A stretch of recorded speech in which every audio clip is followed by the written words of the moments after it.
মানুষের মৃত্যু হলে তাকে চিতায় পোড়ানো হয়, কবর দেয়া হয়। কবির মৃত্যু হলে কবি টিয়া পাখি হয়ে যান। শাসক একটা খাঁচা বানায়, কবি দাঁড়ে ঝোলেন, ছোলা খান, এদিক ওদিক ঘাড় ঘুরিয়ে শাসককে দেখেন। যত সাহিত্য সম্মেলন হয়, লেখক কবিদের দলবল উত্তরীয় চাপিয়ে সভা আলো করে বসেন। উত্তরীয় সরালেই দেখবেন সবুজ একটা পাখি, লাল ঠোঁট, ছোলা খাচ্ছে। আপনি বলবেন মৃত্যু কার না হয়, লেখকেরও হবে। এ আর অবাক হবার মতো কি কথা। লেখকের কলমে একদিন নিম্ন গতি আসে, কথা ফুরিয়ে আসছে, নদীর বুকে মাজুলির মতো চর জেগে উঠছে। কলমে পলি বহন করতে করতে একদিন কলম ক্লান্ত হয়, আর বইতে পারে না। সেদিন লেখকের মৃত্যু দিন, লেখকের কলম তুলে রাখার দিন সেই দিন। কিন্তু কলম তুলে রাখার হিসেব এত সোজা নয়। মুখের উপর এসে পড়া আলোরা কোনো দিন অবসর মেনে নেয় না। মানুষ দুনিয়ার সব হিসাব অঙ্ক কষে বুঝতে পারে যে সে কোনো দিন জানতে পারে না যে সে নিজে কবে ফুরিয়ে গেছে।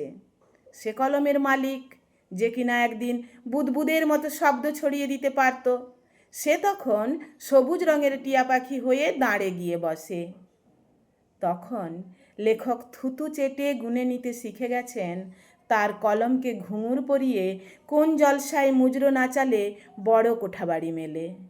কবি যদি ঠিকঠাক সভা সমিতিতে গিয়ে ঠিক কথা বলতে পারেন, মেপে জুপে ঠিক মিছিলে পা মেলান, ফেসবুকে ইঞ্চি ইঞ্চি হিসেব করে ঠিক টপিকে প্রতিবাদী সাজেন, তাহলে তিনি কিছু একটা কমিটি পেয়ে যান আঁকড়ে থাকার জন্য। এবেলা ওবেলা খাবার, কাঁচা ছোলা পান, বাটি ভর্তি। কবির লেখার ক্ষমতা একদিন ফুরোতে পারে। লোহার খাঁচার নিরাপদ দাঁড়ের আশ্রয় কিংবা কমিটির চেয়ার অত সহজে ভেঙে পড়ে না। চেয়ার শক্ত, চেয়ার কলমের থেকে অনেক ভোঁতা হতে পারে, কিন্তু চেয়ার অনেক বেশি টেকসই। সেই চেয়ারে বসে কবি দু লাইনের ছন্দ মেলান, পাঠককে অটোগ্রাফ দেন।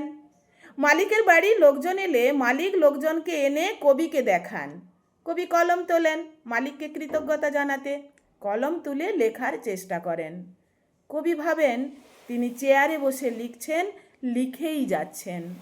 কিন্তু কবি ছাড়া সবাই দেখতে পায় যে দাঁড়ে বসে সবুজ একটা পাখি লাল ঠোঁট ঠুকরে ঠুকরে বাটি থেকে ছোলা খাচ্ছে।